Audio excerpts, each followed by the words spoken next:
जी बिस्मिल्लाहिर्रहमानिर्रहीम। Supreme court of Pakistan ने judicial system को आज रेस्क्यू किया है और इस सिस्टम को बचाने के लिए उन्हें पाकिस्तान तहरीक इंसाफ का जो मखसूस नशिस्तों के हवाले से जो फ़ैसला था वो पाकिस्तान तहरीक इंसाफ के हक़ में एक्चुअल दिया है। अच्छा, जो फ़ैसला मखसूस नशिस्तों के हवाले से था वो ख़वातीन के राइट्स के हवाले था, मिनॉरिटी के हवाले था। इस वक्त हमारे साथ एक सेनेटर की उम्मीदवार एक्स MP हैं KPK से, वो मौजूद है। हम इनसे तफसील से बात कर लेते हैं। फ़ैसला तो आपके हवाले से था, जीते तो आप हैं, और पाकिस्तान की तारीख में पहली मरतबा जो वुमन का केस है वो इमरान खान ने जेल से बैठ कर जीता। इस पर बताइएगा प्लीज़।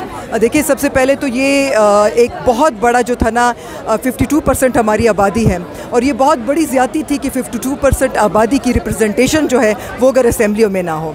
लेकिन जब आप इलेक्शन करते हैं और ये जो रिज़र्व सीट का कोटा का जो सिस्टम है वो होता ही इसी तरीके से है कि उसका रेशियो होता है कि भाई 4.5 के ऊपर एक खातून आती है। तो जो पार्टी या जो कैंडिडेट इलेक्शन लड़ता है by law, by under the constitution जो है वो ज़ाहिर है वो उसी को मिलना चाहिए। तो मुझे मतलब बड़ी अफसोस की बात है कि पहले वो ख़वातीन को इतना अरसा असेंबलीज़ में ख़वातीन की रिप्रेजेंटेशन नहीं थी। आप सोचें कि ख़वातीन से रिलेटेड कितने किस्म के लॉज, किसी किस्म की कानून साजियाँ, कितनी किस्म की ऐसे प्रो वेमेन लेजिस्लेशन्स होती हैं, हमारी बजटिंग होती है, उसकी जेंडर सेंसिटिव बजटिंग हम लोग करते हैं। तो आप सोचें कि ये इतना बड़ा एक गैप था कि आपकी माइनॉरिटी 3% आपकी माइनॉरिटी है, रिप्रेजेंटेशन उनकी नहीं थी, ख़वातीन की रिप्रेजेंटेशन नहीं थी। तो ये तो ना सिर्फ ये कि आप पॉलिटिकल सिस्टम से ख़वातीन को कम्प्लीटली निकाल रहे हैं। हम लोग दुनिया जहान में ऑर्गेनाइजेशंस, पाकिस्तान बहुत सारे मुल्कों से उन्होंने कन्वेंशंस रेटिफाई किए हैं जिसमें women empowerment, inclusive politics, inclusive सियासत की बात करते हैं। तो सारा हम तो रिवर्स गियर में जा रहे हैं भाई। हम तो रिवर्स गियर में जा रहे थे कि हम लोग इंक्लूसिवनेस की बात करते हैं। हम तो कहते हैं कि ख़वातीन को जनरल सीट पे आना चाहिए। ये जो एग्जिस्टिंग जो थोड़ा बहुत एक कोटा था या जो एग्जिस्टिंग एक वो था उससे भी ख़वातीन को महरूम किया जा रहा था। तो ये बहुत बड़ा एक, मैं कहती हूँ PTI की गवर्नमेंट हमारे लिए और ख़ान साहब की मैं कहती हूँ बहुत बड़ी एक मेहनत। यूँ कह सकते हैं कि इमरान खान ने जेल में बैठकर ख़वातीन के हकूक़ ख़वातीन के हाथों में दे दिए। बिल्कुल, देखें जितने भी हमारे डिसीजंस होते हैं, पॉलिटिकल डिसीजंस होते हैं, वो तो खान साहब खुद ही करते हैं। और मैं कहती हूँ कि इसमें सबसे बड़ा जो था, क्योंकि खान साहब ने हमेशा अपनी पार्टी में फ़ीमेल रिप्रेजेंटेशन, अगर आपने देखी, आप यहाँ पर जितनी ख़वातीन हमारी पार्टी में देख रहे हैं कभी किसी पार्टी की ख़वातीन आपने नहीं देखी होंगी, और माशाल्लाह सब पढ़ी लिखी, सब ठीक ठाक एजुकेटेड बैकग्राउंड से हैं। तो ये जो एक गैप आने वाला था कि ये मेन स्ट्रीम पॉलिटिक्स में आना और फिर वो आपका जो पॉलिटिकल सिस्टम या पॉलिटिकल जो एक अरीना है उससे ख़वातीन को बाहर निकालना, ये बहुत बड़ा एक गैप था और बहुत बड़ा एक, कहते हैं ना कि ग्लोबली हमारे लिए एक एम्बैरसमेंट होने वाली थी। लेकिन मैं खुदा का बहुत शुक्रगुज़ार हूँ, मैं अल्लाह ताला के बहुत शुक्रगुज़ार हूँ। और मैं कहती हूँ तमाम क्रेडिट जो है सबसे पहले खान साहब को जाता है, हमारी पार्टी लीडरशिप को, फिर कमल शोज़ब को, कि उन्होंने बड़ी मेहनत की, खुद केस के लिए भागती दौड़ती गई हैं। एंड फिर उसके बाद सब ख़वातीन पर जुल्म भी हुआ जो ज़ियाउल हक़ के दौर में नहीं हुआ, अब हुआ।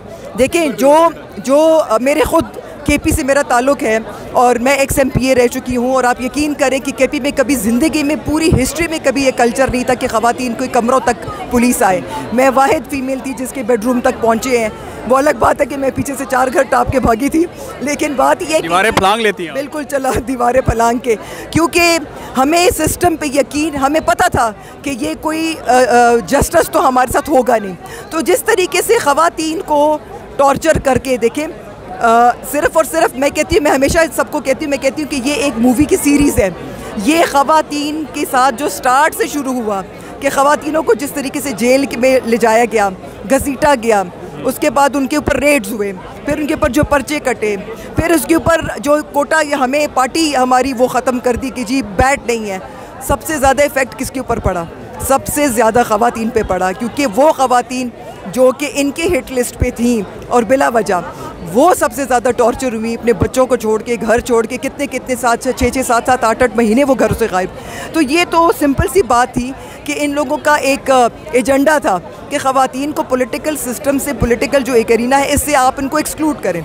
लेकिन अल्हम्दुलिल्लाह मुझे बहुत फ़ख्र है अपने जजेस पे भी कि उन्होंने कॉन्स्टिट्यूशन का साथ दिया। अच्छा, भी आपने कहा कि जजेस पे बड़ा फ़ख्र है, इनमें से वही जजेस जो आज आपके हक़ में भी फ़ैसला दे चुके हैं, इन्होंने बल्ला भी छीना, इन्होंने इमरान खान की ज़मानतें भी मंजूर की, आज ये जज अच्छे हो गए। देखिए, बात यह है कि कहते हैं देर आए दुरुस्त आए। और कोई बात नहीं है, वो भी हमने फॉरगिव कर दिया। लेकिन मैं ये कहती हूँ कि अगर उस वक्त उन्होंने बल्ला ना छीना होता तो आज हमें ये इतनी ऑर्डील ना करनी पड़ती। सोचे कितने महीने से ये एक ऑर्डील है जो चल रही है, और ख़वातीन हैं जो आ रही हैं, जा रही हैं, और अपने हकूक़ के लिए। और आप यकीन करें, ये सारी कैंडिडेट्स नहीं है, ये पार्टी वर्कर्स भी हैं, ये सब के सब इसमें कैंडिडेट्स नहीं है, इसमें बहुत सारी ख़वातीन हैं, क्योंकि ये हमारी पार्टी की सीट्स थी, जो हमारी पार्टी का हक़ था, ये हमारी पार्टी का वो मैंडेट था जो पब्लिक ने हमें दिया था। तो ये इन ख़वातीन को भी बहुत क्रेडिट जाता है कि आप देख रहे हैं कि इतनी गर्मी, शदीद गर्मी में रोज़ आती रही हैं, रोज़ यहाँ पर खड़ी रही हैं, और रोज़ अपने हक़ के लिए आवाज़ उठाती हैं। लास्टली ये बताइएगा कि आज जो फ़ैसला आया है, कोई एक जज जो है वो नहीं टूटा, 2 नहीं टूटे, 3 टूट गए हैं। हुकूमत वक्त के ख़िलाफ़ बहुत बड़ा फ़ैसला आया है। तो क्या ये अवाम की जीत है, ये पाकिस्तान की जीत है, और जो जुडिशल सिस्टम है वो बहाल हो रहा है, जो अगर कहीं पे कोई रुकावट थी तो वो बहाल हो? देखिए, मुझे तो लगता है कि चेंज आ गया है, और जो चेंज आई नहीं, तब्दीली आ चुकी है। क्योंकि देखिए, पहली दफ़ा हिस्ट्री में आपने कभी पहले सुना था कि कभी जजेस ने इस किस्म के लेटर्स लिखे हैं कि जी हमें हरास किया जा रहा है? कभी उन्होंने ये इतना ओपनली इस चीज़ को कन्फेशन किया था कि हमें ब्लैकमेल किया जा रहा है या हमारी फैमिली को हरास किया जा रहा है? तो जिस तरीके से जितना ओपनली वो बोले हैं, वो कह रहे हैं ना कि खान साहब ने पूरा का पूरे सिस्टम को नंगा कर दिया। अब उसमें हर एक चीज़ जो है ना वो इतनी ब्लैक एंड वाइट में आ गई है, सारी चीज़ें नज़र आने लगी हैं कि कहाँ पर क्या फ्लॉज थे। ऐसी क्या बात है खान साहब में कि वो जेल में भी बैठे हैं और सिस्टम को कंट्रोल कर रहे हैं? देखिए, खान साहब जो है ना वो एक लीडर नहीं है, वो अब एक तहरीक का नाम बन चुके हैं। और वो तहरीक ये थी कि पाकिस्तान का जो ग्रीन पासपोर्ट है ना, इस ग्रीन पासपोर्ट की इज़्ज़त हो।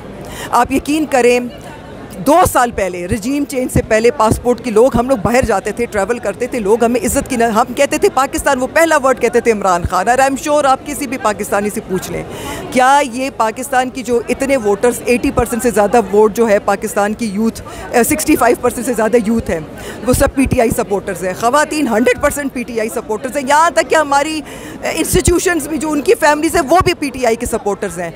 मैं कहती हूँ कि खान साहब ने जिस किस्म का, कहते हैं ना वो बॉल को जो आप रोल कर देते, एक डोमिनोज इफेक्ट, माजी करीब में देखा गया है कि फ़ैसले लिखकर जजेस को दे दिए जाते थे और कहा जाता था you have to do it.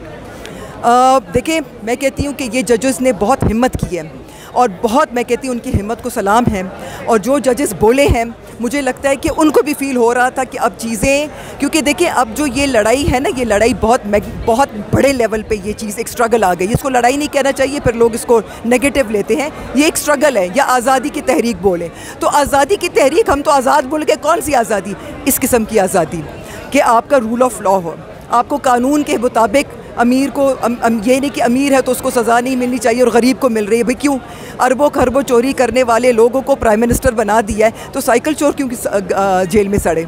उसने क्या गुनाह किया है? मेरा तो दिल करता है मैं पिटिशन डालूं कि भाई अगर वो अरबों खरबों चुराने वाले, और 50 करोड़ का नैब की इंक्वायरी तब होगी जब वो 50 करोड़ का सबूत लेकर आएगा, तब वो उसके ऊपर इंक्वायरी, और वो भी नैब का काम होगा। तो आप मुझे ये बताएं कि फिर इस मुल्क का निज़ाम बदलने का टाइम अब आ गया है। लेकिन मैं आपको ये भी बता दूँ कि अब अगर हम लोग नहीं सुधरे तो कभी नहीं सुधरेंगे। बहुत शुक्रिया, जज़ाकल्लाह।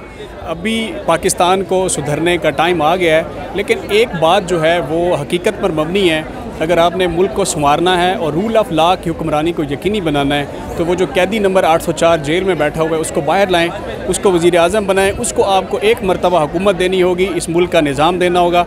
अगर वो नहीं डिलीवर कर सकेगा तो उसका हमेशा के लिए नाम मिट जाएगा, लेकिन जबर, जुल्म और तशद्दुद के शायद ये चीज़ें आगे बढ़ेंगी, ये ख़त्म ना हो सके। सुप्रीम कोर्ट से बराह रास्त आपको बता रही है। अब तक के लिए इजाज़त, अल्लाह हाफ़िज़।